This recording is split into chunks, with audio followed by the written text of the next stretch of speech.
The last few weeks are over, but how do we spin this to our advantage? I have some thoughts coming up right after this. You are Locked On Ole Miss, your daily podcast on the Ole Miss Rebels, part of the Locked On Podcast Network, your team every day.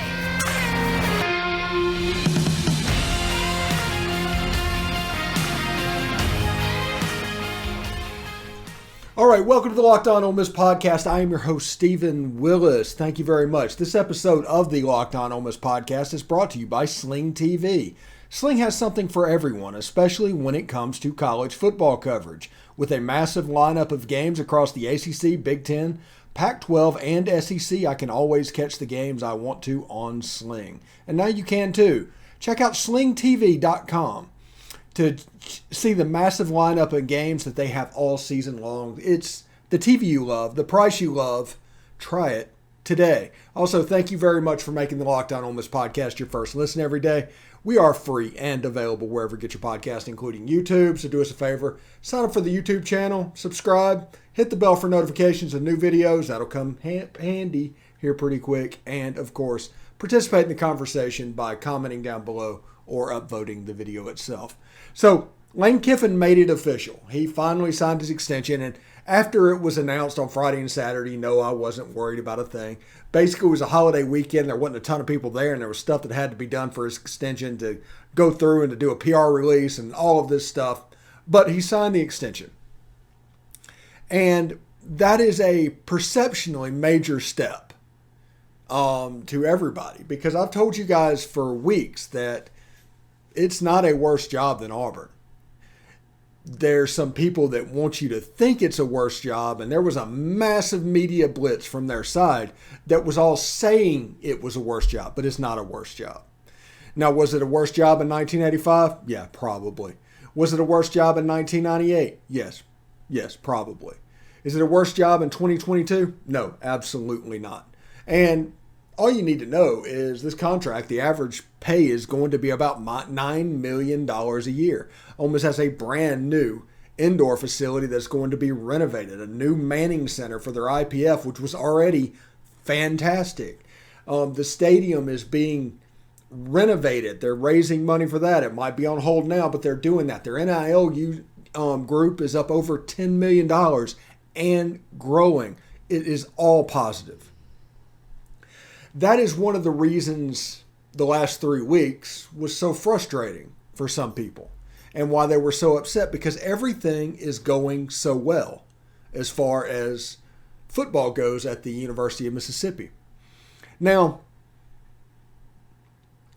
we need to probably put the past behind us. Now, obviously, if this happens again next year, there's going to be a whole new set if we have to do it again after year 4. But after year 3, we can put it aside for now and concentrate on the things like the NIL, the program things, the systemic things that'll make Ole Miss a better place. Because the fact of the matter is, Ole Miss is in a better shape because Lane Kiffin is back, because he hates losing. He almost hates losing more than he loves air. So Lane Kiffin will make the changes necessary to make sure that Ole Miss is cutting edge. That is the benefit of Lane Kiffin. It isn't necessarily the results on the field and things are going to. It is all the extra stuff in the program that he is going to, through force of will, force through. And now we have another year of transformation that he is going to bring to the Ole Miss program. But make no mistake, a top 10 coach coaching at the University of Mississippi, all of the good things that are happening around the University of Mississippi and its football program is helping the enrollment. It's helping the basketball program. It's helping the baseball team.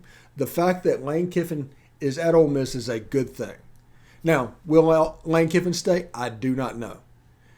It is my opinion that all coaches are mercenaries, and though you want them to feel the same way about your school, none of them do. They're all loyal to their paycheck, and they're going to do what they need to do to improve that. So tell yourself whatever needs to be told. and understand that we need to make the best of this for as long as it lasts. If he leaves after next year, he leaves after next year. If he leaves after the year after that, at this point, it just doesn't matter. We need to maximize what it's like when he is here. And it's not a situation of any place being a better job than Ole Miss. It's just a place where Lane Kiffin has never stayed anywhere over 3 years until this Ole Miss job. So this might be something that is real, something that is happening, or it might be a little bit of mirage. We don't know, but we need to make the best of it. But anyway, Kiffin signed the extension, averaged over a little of $9 million a year. They talked on there about the Manning Center and all the things that Ole Miss has going for it. And honestly, Ole Miss should be very proud of this extension. The last 3 weeks were terrible. The end of it, the conclusion of it is exactly where we want to be. We're still in a good place to do whatever we need to do. Nice springboard location. So it should be really good. Anyway, he signed that, and he's going to get on the road and start recruiting because, we are 3 weeks or so away from early signing day. And I am going to tell you after we come back from the break exactly what we have planned for early signing day. We got some stuff. We got some stuff that includes me going live several times in the day. So stick around for that.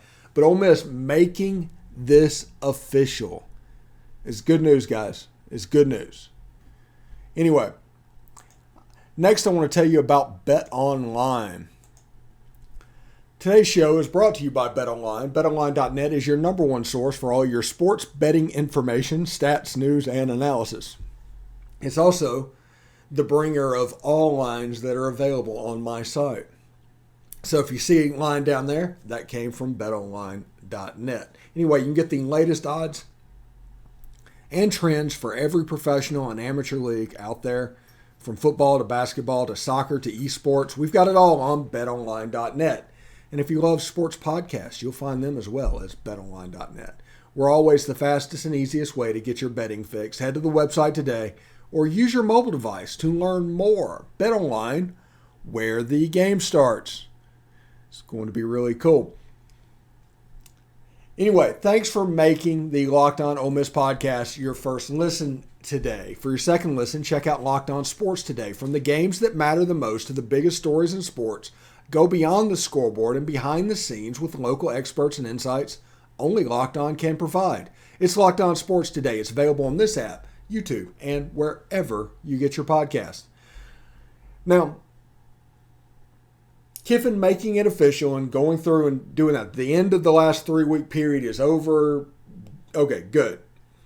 Now we need to move forward. And to move forward, what we need to think of is December 5th, the transfer portal window opens. And it's going to be open until essentially late signing day. And recruiting is going to go on for the next 3 weeks. And then early signing day is going to happen. And then late signing day.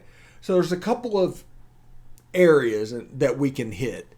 Now, I've got my wife situated. She's going to come by here to monitor the chat and do what we need to do so we can have a nice little chat situation, live stream situation for signees of Ole Miss. Now, it might be a situation if we get 3 or 4 signees at one time. It could be something at 8 o'clock in the morning, at 9 o'clock in the morning, to where you're doing 2 or 3 at a time.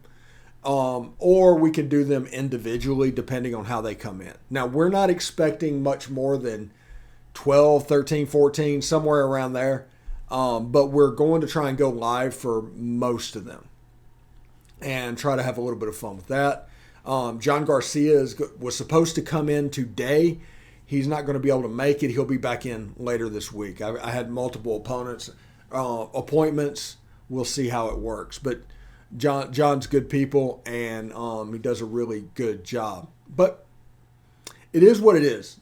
The early signing day and the month of December and everything, we've made a decision that we are going to live stream more. Now, this show is still going to be like pre-recorded. We're going to do that. This show is going to be the anchor of the channel, but we're going to do live streams as they are needed. If Ole Miss gets a big transfer portal commitment, we'll live stream. Early signing day for the signees, we'll live stream. Stuff like that, because I think that could be a really cool thing and allow you to take 15 minutes, see what everybody's saying, and go off about your business.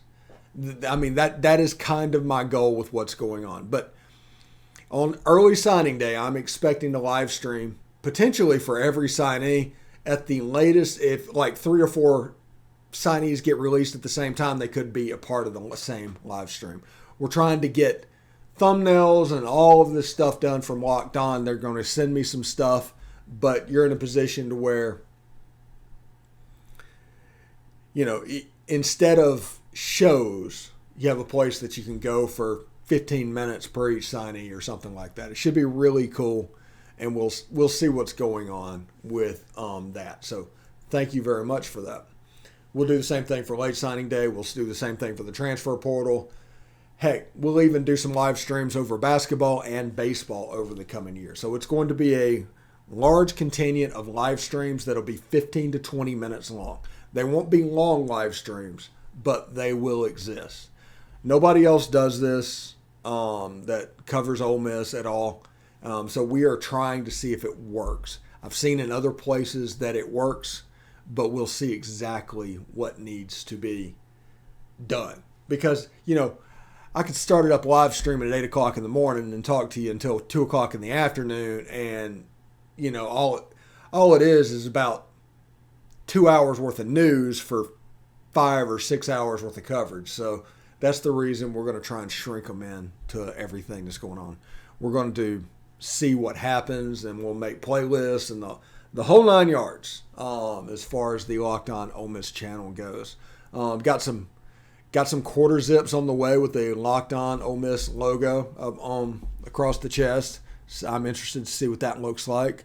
And we're going to start making shirts for the Locked On Ole Miss podcast. So should be a lot of fun. We got a lot of stuff coming in the near future to the Locked On Ole Miss podcast. Should be really good. Anyway, before we move on to the next segment, because believe it or not, we're about to make a sports change. We have, if you haven't noticed, we've been taking a little bit of a break. We didn't want to take this podcast away, but over the 3 days, Monday, Tuesday, and Wednesday, we just kind of been taking it easy a little bit. Just because of everything that's happened the last couple of weeks, and just refresh, recharge, everything's good to go. So that's that. That's my plan for early signing day, and it should be a lot of fun. Now, coming up after the break, we are going to talk about the basketball team and what we saw, because if you noticed, I have game recaps of the basketball games as well, the men's team at the moment. It's going to eventually be the women's team as well, but the men's team for now. And I'll tell you exactly what I've been seeing, some thoughts that I have, and let you know that Tim Thomas is going to be here a little bit later in the week. He's been a little bit under the weather to talk about the tournament down in Orlando and the Memphis game Saturday. So stick around. All right, thanks for making the Locked On Ole Miss podcast your first listen every day. We are free and available wherever you get your podcast. All right, let's change it over to basketball, because we haven't done basketball very much on this show, and we need to transition over. And after watching every game this year, I can honestly say I think this team is better than what we had last year. Now, some people might talk about the injuries and everything's going on, but this team is better. Miles Burns is one of my favorite players since Jason Smith. Now, you have to go back into the mid-'90s to know who Jason Smith is if you're a young and a Gen Zer. But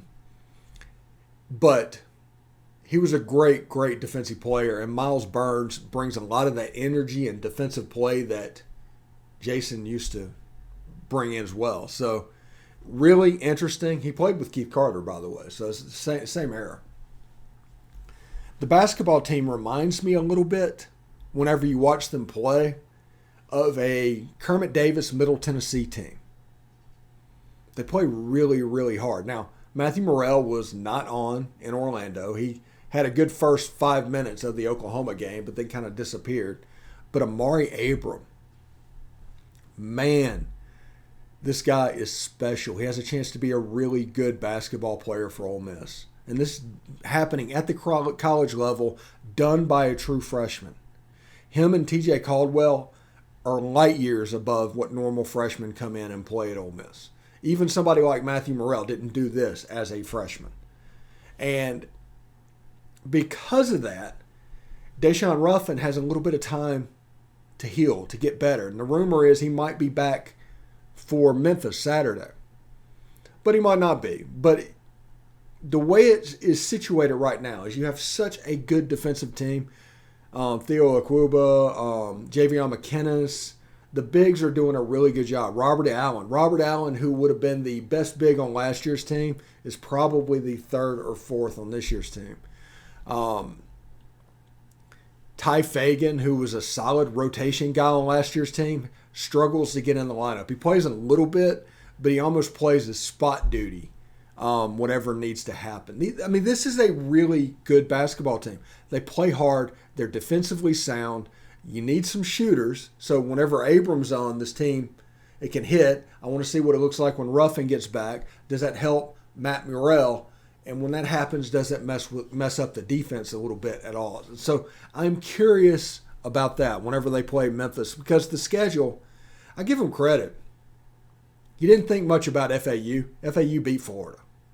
You didn't think much about Alcorn State. Alcorn State beat somebody.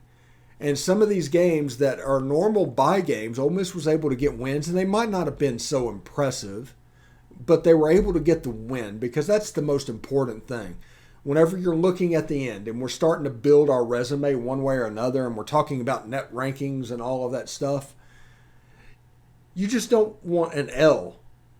A struggle win is absolutely fine in November. An L is not so much. That comes back to bite you. And if you look at last year's team, you dropped that tournament game against Marquette, and it immediately ended up in the losers bracket. It ended up playing, I think they won the next game, and then they were like in the 5th or 6th place game or whatever it was against Boise State, and they ended up dropping that game.